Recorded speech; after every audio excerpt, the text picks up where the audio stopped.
flying saucers were real? What if Hitler had a saucer and planned an attack on New York? What if America developed a radar-invisible flying saucer and the CIA used alien invaders as a cover for top-secret military experiments?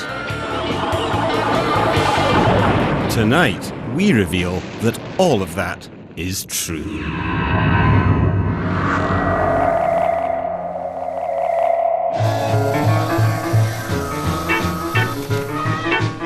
For 50 years, the world has been flying saucer crazy. We've seen so many that more British people now believe in aliens than in God. There were flying saucers everywhere. It's just imagination, but I saw them just... The truth is rather more complex. Flying saucers do exist, but they don't come from outer space. They come from Earth and the darkest recesses of military research.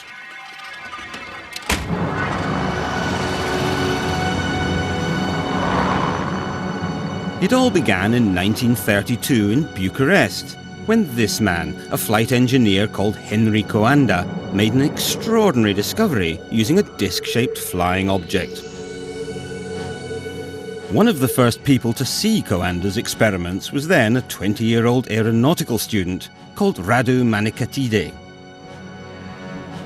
Ceva, macheta s-a urcat sus imediat. Și stătea acolo lipită de plafon, purtătoare și ceea ce făceam și la școală și care mi-a plăcut și mie, dar cu așa ceva cu... Young Radu had just witnessed the world's first flying saucer. And this is how it worked.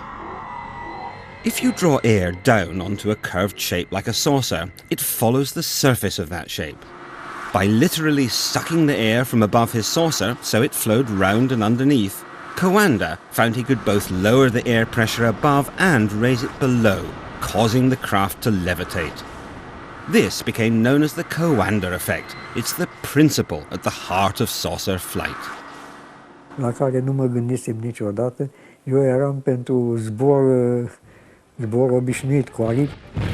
Then something happened that was to change the entire course of saucer development. In 1939, war broke out, and the world rushed headlong into a search for new weapons and new ways of deploying them. Coanda's simple idea was about to have its day.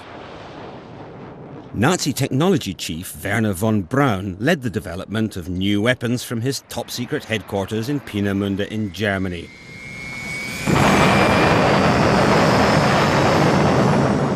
Here, he developed state-of-the-art weapons of terror, like the V-2 rocket. This was really the central location from which all projects were run for quite a long time. What few people knew was that 260 miles away in Prague, the Nazis had an even more secret research establishment and were working on a fantastic new flying craft. There were as many as 15 prototypes that they built, tested, discarded, and went on to the next one. And the firm at the heart of these frightening new developments? Skoda. The SS was using, and the Air Force were using Skoda to manufacture aircraft of all sorts. But by 1944, things were going badly wrong for Hitler. He needed to reassure his allies, chief amongst them Italian dictator Benito Mussolini. Hitler told Mussolini he had spectacular new aircraft that could change the course of the war. He called them his Wunderweapons. In July 1944, Hitler invited Mussolini to Germany with his chief advisor on weapons technology, Luigi Remersa. Later, Remersa was taken to the top-secret Skoda base where the new aircraft was being developed. Today, Luigi Remersa is 84 and living in Italy. He has agreed to describe what he saw that day. La vidi, per me sembrava un mostro marino, tutto circolare con questa parte centrale che era la cabina. Luigi Remersa had seen the world's first production flying saucer, and it was a Skoda. E qui Nella cupola centrale c'era l'equipaggio che era costituito allora soltanto da Schrieder. This is one of the men who actually helped create that flying saucer. His name, Andreas Epp. Epp had invented a disc-shaped flying gunnery target and sent the prototype to the Luftwaffe High Command, suggesting it could be adapted for manned flight. In an interview recorded before his death in 1997 and never broadcast until now, Epp described how he began to suspect his designs had been stolen. Ich habe nur später dann immer wieder feststellen können oder durch Erfahrungen, die ich durch andere Leute sammelte, die da gewesen wären und mitgearbeitet hätten in Prag. Furious over being sidelined, Epp drove to the Prague test ground to find out what was going on. Eine Leica A. Und plötzlich habe ich dann so eine Flugscheibe gesehen, Testflüge, aber das waren Probeflüge, die man gemacht hat. Und ich sah so etwas ankommen und das waren noch keine Tragflächen, gar nichts. Ich habe den genommen und dann weiter transportiert. Nochmal, da war sie aber schon über mir. Habe ich dann das Foto gemacht. So schnell war das und habe gesehen, dass es ein Flugkreisel war, eine Flugscheibe. Epp was devastated by what he felt was the theft of his saucer. Epp would get his own back later, but in the meantime, the Germans had a flying saucer. It actually flew and flew pretty well. This is what the German saucer looked like. It was based on the flying saucer principle, the effect discovered by Henry Coanda, whereby the ship created an area of low pressure above it and literally sucked itself into the air. But it combined this with other new technologies, such as the helicopter and the jet engine. It was fast, versatile, and could potentially carry a heavy payload of bombs underneath. But perhaps most important in a country which had lost so many runways to Allied bombing, it could take off vertically. These saucers worked in one sense almost like a helicopter in that they had rotating vanes. The vanes would rotate underneath the saucer and were powered by a jet, the same jet that moved the saucer forward, would be directed up to spinning these vanes to give it lift. Sarebbero stati adibiti a bombardieri se ne fossero stati costruiti un certo numero. Tutte le macchine che venivano costruite in quel momento erano macchine. According to Remercer, an increasingly desperate and deluded Hitler plotted to use his secret new weapons in a devastating attack on New York.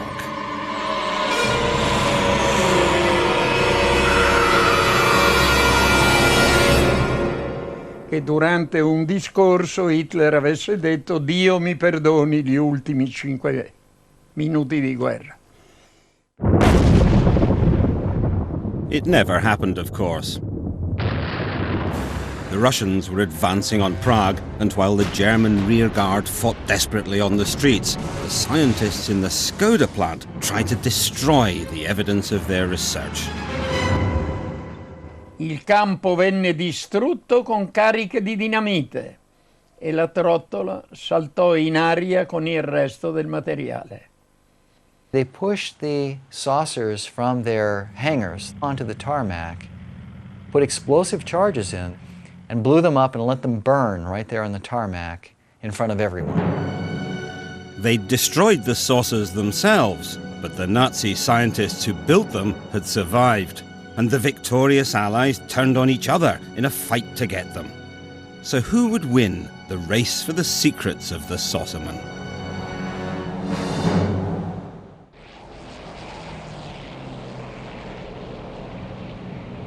In 1947, pilot Kenneth Arnold was flying over mountains in Washington state when he saw 9 objects shooting across the sky at incredible speeds. He thought that they traveled in a motion that he compared to saucers being skipped on water, which is kind of an unusual analogy, but that name stuck, and that's why they became flying saucers. The sighting has become celebrated as the moment the flying saucer age was born. It sparked a frenzy of public excitement, but it was a frenzy fueled by paranoia. Air Force intelligence began to be concerned that these things were Soviet reconnaissance vehicles.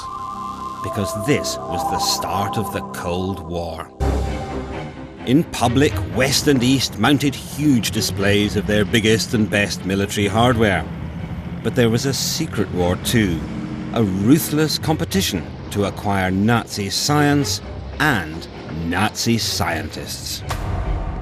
Whoever controlled this technology after World War II would really be ahead militarily. So there was a scramble between the Allied powers, the Russians, the French, the British, even though they had been allies, to obtain as much of this technology as possible for their own side. And that's why the US government was so alarmed by the saucers seen by pilot Kenneth Arnold.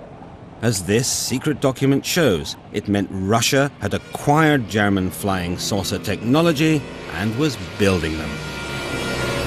The Germans had been so far in advance of the United States, they thought that if the Russians had captured scientists or installations responsible for these secret weapons, that maybe the Soviets were now ahead too. The Americans were right. The Russians were building saucers, and to help them, they'd spirited someone very useful from Germany, Andreas Epp, the German saucer engineer. Immediately after the war, Andreas Epp decided that he wanted to work in the Soviet Union. So he moved to Rostock and was contacted there by Soviet agents. And the Soviet agents seemed to know who he was. And of course, Epp liked this a lot because somebody was acknowledging that he actually was of some value, and whereas before he had been minimized. Epp worked primarily on the steering mechanism of the Soviet saucer. His specialty was the guidance part of this type of saucer. In other words, making it respond to controls, linking the controls to the saucer movements itself. According to Epp, the Russian saucer was extraordinarily maneuverable, but it was also versatile, and it had to be. It was a jet, and they wanted something that they could use, interestingly enough, in polar regions. The reason for that was obvious. The quickest way to North America was over the pole. That was a fact not lost on an increasingly paranoid America. Even Hollywood suspected the Russians were up to something sorcerous. Now, the first country that learns the secret of the flying saucer will control the skies of the world.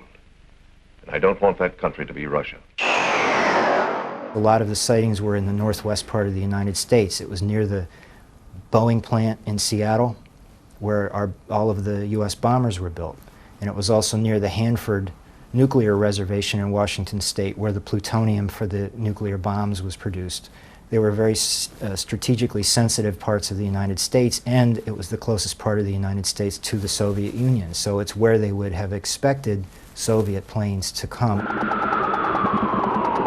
By now, saucers were appearing everywhere. Hardly a city centre or movie set was safe. The government needed to put a lid on the speculation. And to do that, their psychological warfare experts came up with an elegant two-part plan.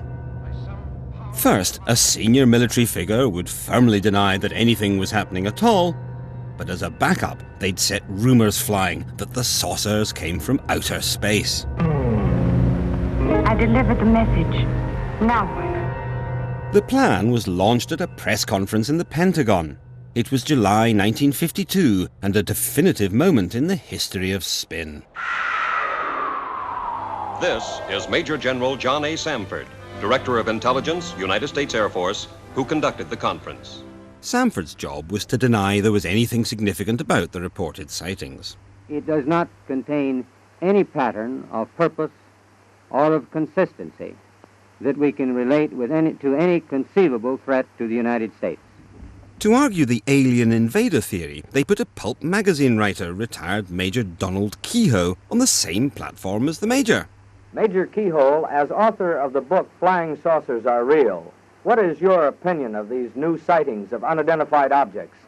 With all due respect to the Air Force, I believe that some of them will prove to be of interplanetary origin. It was very clever and very simple. Now, anyone who saw a military saucer would be encouraged to believe they'd seen an alien. It was about 40 feet long, and I said... And the rest of us would laugh at them. I saw it for so many minutes that I can't deny what I saw. The press loved the alien story and ran it with enthusiasm. The very edition of Life magazine, which launched Marilyn Monroe as a star, also launched the career of many a monster from Mars. Never before has the screen reached such heights of excitement, breathtaking spectacle. Donald Kehoe's writings directly inspired the most classic saucer movie, Earth vs. the Flying Saucers, made by legendary Hollywood animator Ray Harryhausen. The basic concept was taken from one of his books about flying saucers.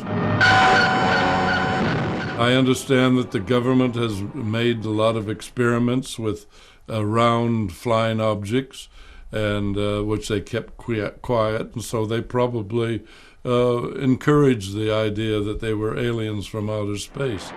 Indeed, it appears the government was so interested that the film's producer, Charles Schneer, was reporting directly to them. Of course, after the script is finished, it's out of my hands, and I'm sure that Charles submitted it to the front office as well as to various space people. Oh, here they come. Oh, there they go. But while American citizens looked to the skies with varying degrees of concern, the men in black were looking closer to home. They were desperate for their own saucers, and just like the Russians, they were looking for former Nazi scientists to help them. In some respects, the Americans did very well. They snatched Nazi technology boss Werner von Braun and made him into an invaluable member of the American war machine. They also acquired a great deal of German V-2 rocket technology. But while they played with these new toys with rather more enthusiasm than skill, they knew there was a serious gap in their new armory. They had no German saucers. It seems that the Air Force was concerned that the Russians may be ahead of us and that we need to have our own, an answer to the Soviet saucers. Then, one day in 1957, they had a stroke of luck. And once again, it involved the German saucerman Andreas Epp, now living in East Germany. At some point, he had a falling out with life in Eastern Germany. I don't know what it was. It may have been a divorce. Anyway, he ended up in the West, and he crossed the border then and said, "Hi, here I am. I was spying for the Soviets, and I want to tell you everything I know." And the Americans immediately threw him in jail and began interrogating him. And while he was in jail, he started writing and drawing from memory what he had done for the Soviets, the Soviet saucer plan, and what it was going to be used for. With the help of Epp and others, America's saucer program began in earnest. It's an interesting fact that by the late 50s and early 60s, almost all the major aerospace contractors, including Boeing, Convair, Lockheed, North American, were working on concepts for saucer-shaped vehicles for various applications.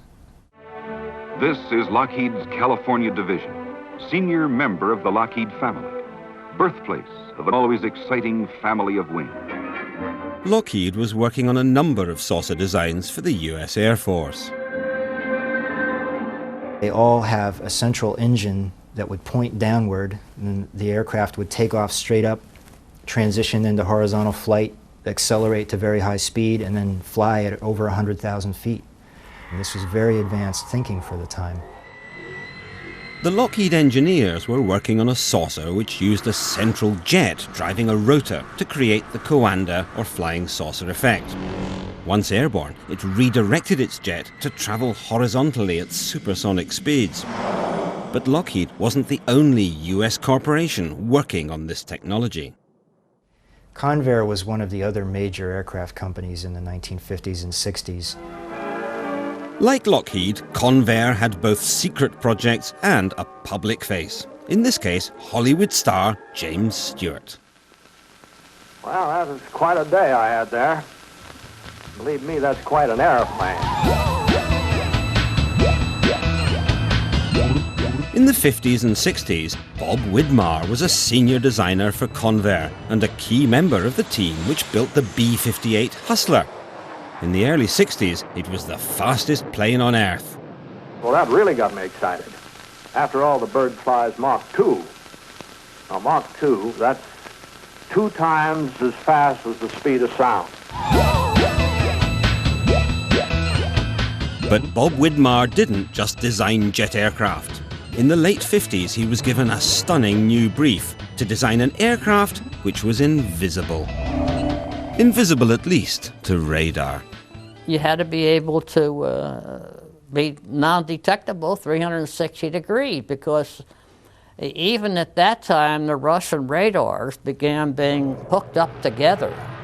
The only way that could really be solved is by coming up with a thing that was shaped like a disc or a discus.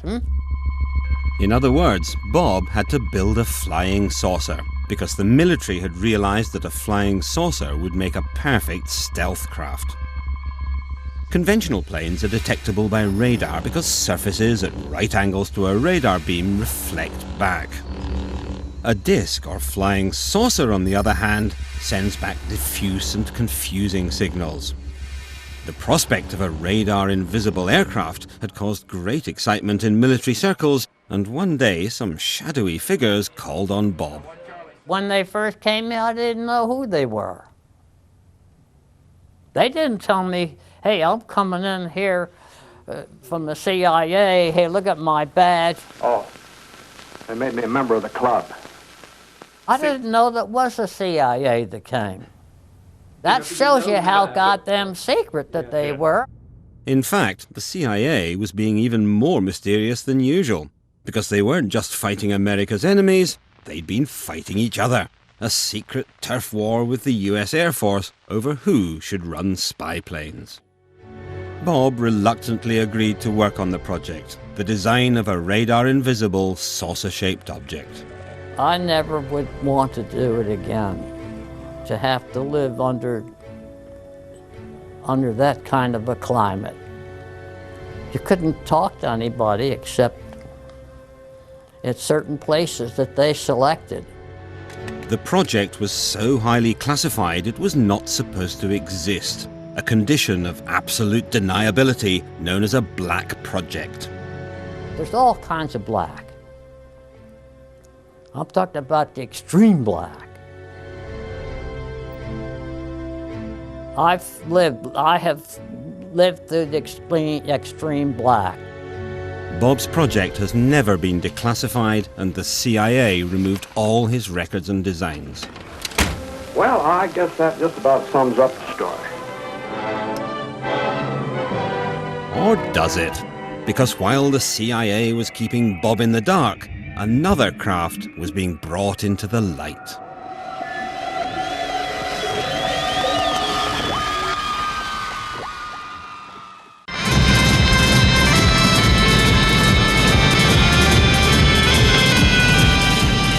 In 1961, the world was shown what its builders claimed was the first real flying saucer, invented by this man, John Frost. Well, the U.S. Army are interested in a vehicle which could fly close to the ground, which couldn't be stopped by roadblocks or rivers, etc., and which could jump over hedges and trees.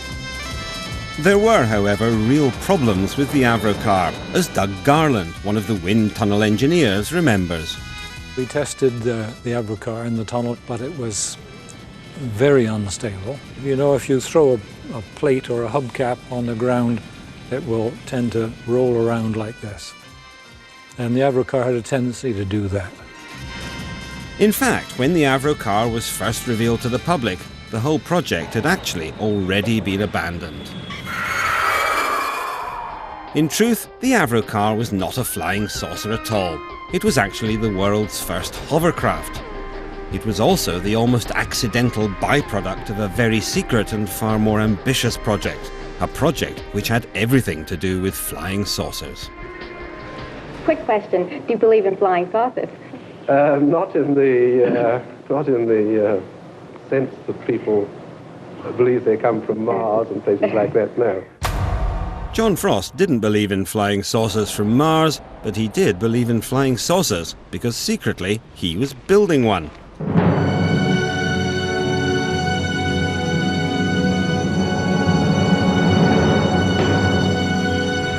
This film has never been seen by the public before.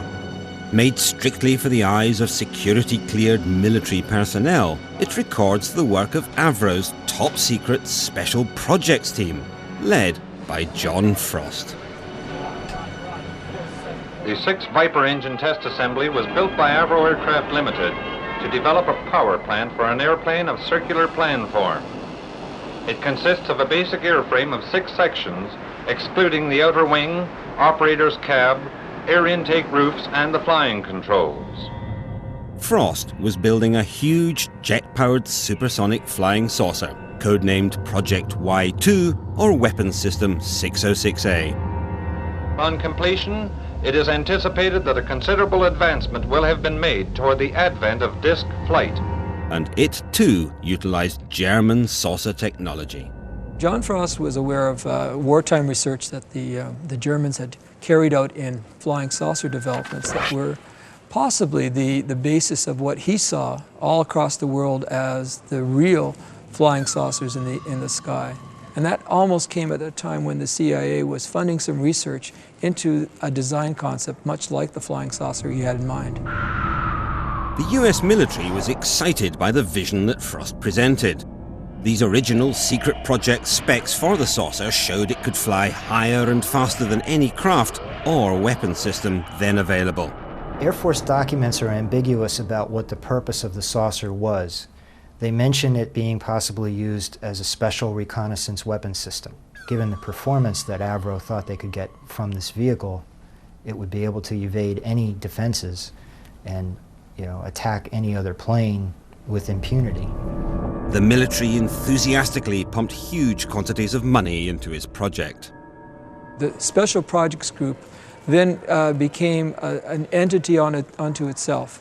It was given a place in the flight test area and now began to work on what in fact Frost had started to look at as the ideal shape, a completely flying circular disc. I had no idea that there was such a thing as the Special Projects Group, because it was very classified, top secret and all that.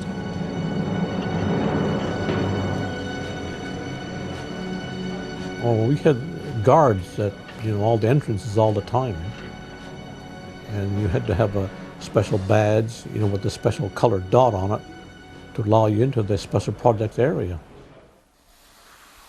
I was a senior designer on the special projects. I started working on the 606A as a supersonic design for the United States Air Force. And the design he was after was in fact the most coveted designs of all aviation designer, a completely all-enclosing bodied aircraft, a flying disc. Everything Frost had in mind was always a circle. He never wanted to change the plan for me. I think it was ideal because it was a vertical takeoff. But in truth, the fantastic supersonic flying saucer of Frost's imagination was a long way from becoming reality. His design was one of the purest uses of the Coanda or flying saucer effect yet, and had 6 powerful jets which sucked the air over the saucer shape. These provided the saucer with its lift and its maneuverability. But testing this craft and its 6 powerful jets was not going to be easy or safe. Ray Takuchi was put in charge of building a full-scale test rig. And it was just a 6-sided shape, and then we put we built the rig on top of it. I mean the inner portion of the 606A on there with the Viper engines and also the fan. Each rotating assembly is comprised of an upper and lower ring of compressor blades and a central ring of turbine blades.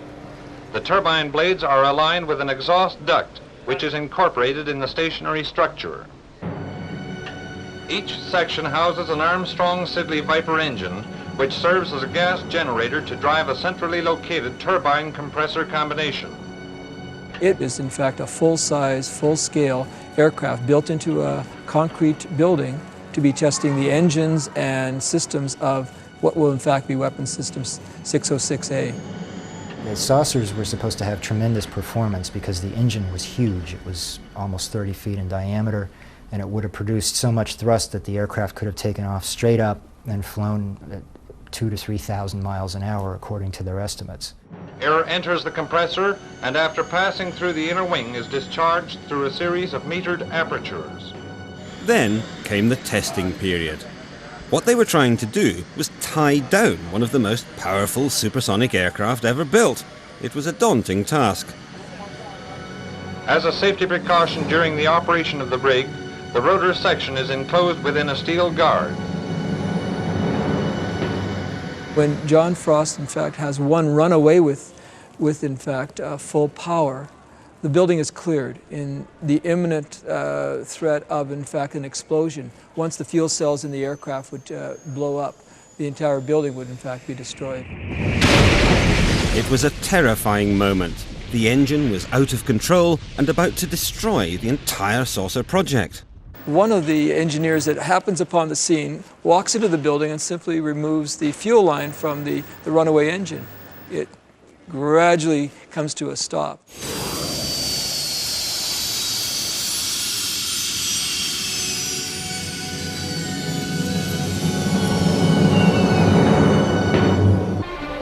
But things were also beginning to go badly wrong for the Avro Corporation itself. In 1959, its main conventional contract, a massive project to build a supersonic jet, the Arrow, was suddenly cancelled and the company went into financial meltdown. John Frost was removed from his own project. The maverick genius behind the Avro flying saucer left the company forever and moved with his family to New Zealand. But the American Air Force were far from happy. They still wanted a saucer, and if Avro wouldn't build it for them, they'd have it built themselves. John Frost's supersonic flying saucer, like so many others, was about to disappear into the blackest recesses of the American military machine. Well, last I heard was 606A went to Bell Aircraft in Fort Erie, I believe it was. From then on, all that remained was rumours. In the years following the disappearance of Frost's saucer, sightings, many laughably unconvincing, continued to grow. But some turned out not to be a product of fevered imaginations at all. The CIA's U-2 spy plane was a classic black project.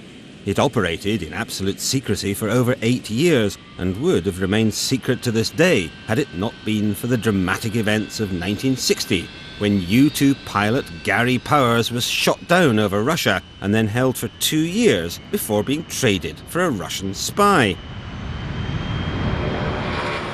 And the CIA's own history of the U-2 program makes the statement that, quote, 50% of the UFO sightings were caused by the U-2.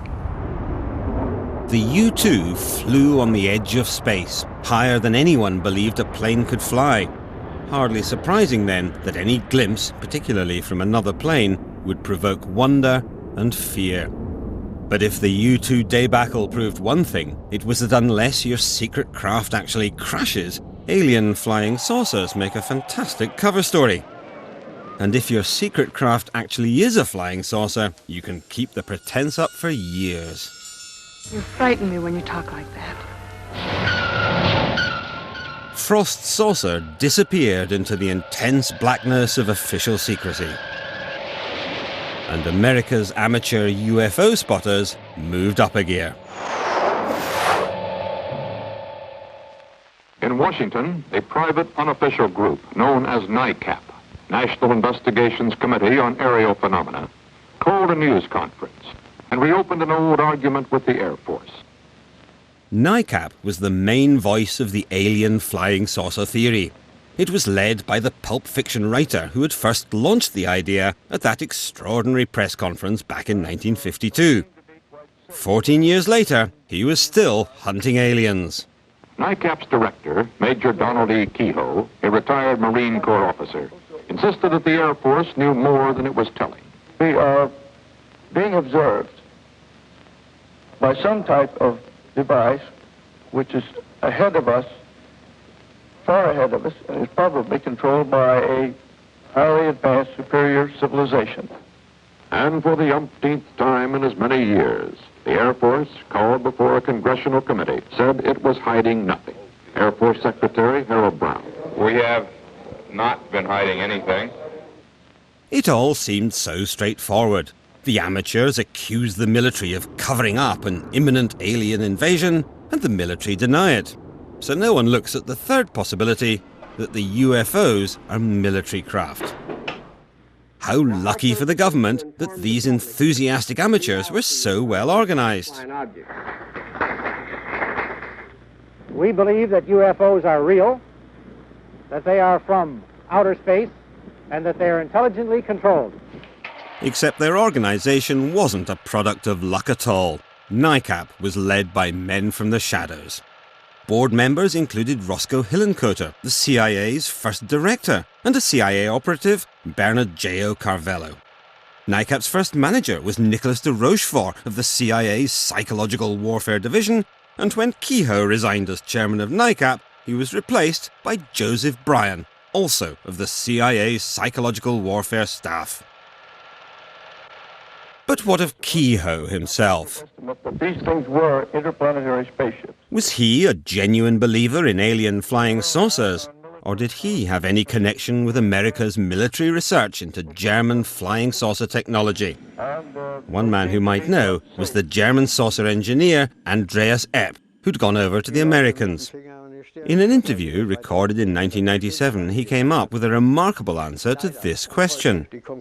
Frage, und zwar, glauben Sie, dass die Amerikaner ihre Flugscheibe geheim halten wollten? Von Anfang an. Von Anfang an. Und nur der Major Kehoe, der beim Pentagon war, in der UFO-Abteilung, also Vergründung der UFO-Erscheinungen und so weiter. But whoever was behind the campaign to propagate the alien myth, it was spectacularly successful. Nowhere more so than in the land of dreams, Hollywood.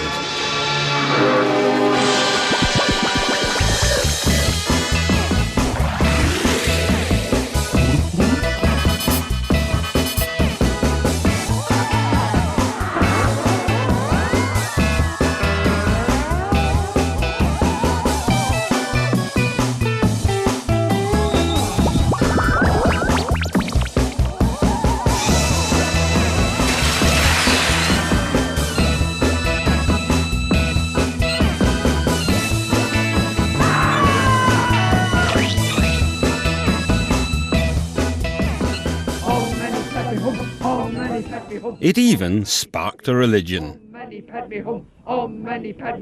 All our information comes through our leader, who is a yogi, who is in direct contact with space intelligences.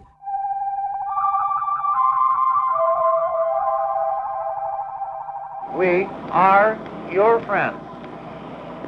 We are your friends. Please contact us.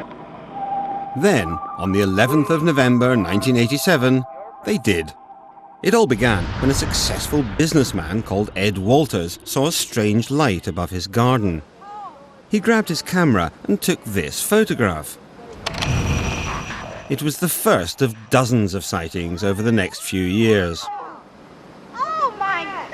I'm gonna follow it down. I'm gonna follow it down. When the still pictures were enhanced, they seemed to show something that looked remarkably like flying saucers. The saucers were witnessed by hundreds of people, from policemen to priests. Look, drop! Look! Some more excitable witnesses even suggested they'd met the aliens. But then one man saw the photographs and reached a rather different conclusion. And he knew exactly what he was talking about.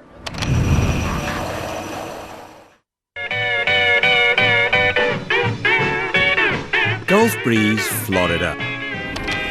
17 years ago, this was the location for one of the most sustained series of flying saucer sightings in American history. Most of the hundreds of people who saw them became convinced they were watching aliens, but one man thought differently. Any time that somebody says that there is something doesn't necessarily mean there was something. They have to be able to meet a scientific criterion of being real.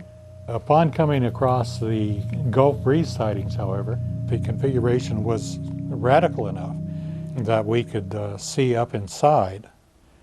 And that was up inside was light, and it as though it was hot. And not only that, but it was circular in configuration.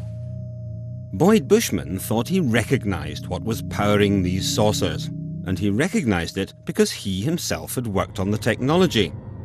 Bushman had spent 35 years in the forefront of weapons design, inventing the prototype of the Stinger missile before moving to Lockheed, at the heart of the American military saucer industry. While he was there, he and his team began experimenting with a radical new source of energy. This is nothing more than 250 turns of number 30 wire, and we took the leads and plugged it into standard house current. What happened next astonished everyone. And there it is.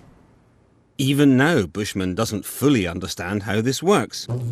But when he saw the photographs of the Gulf breeze saucers, he began to wonder if they were using the same technology. See, it starts smoking.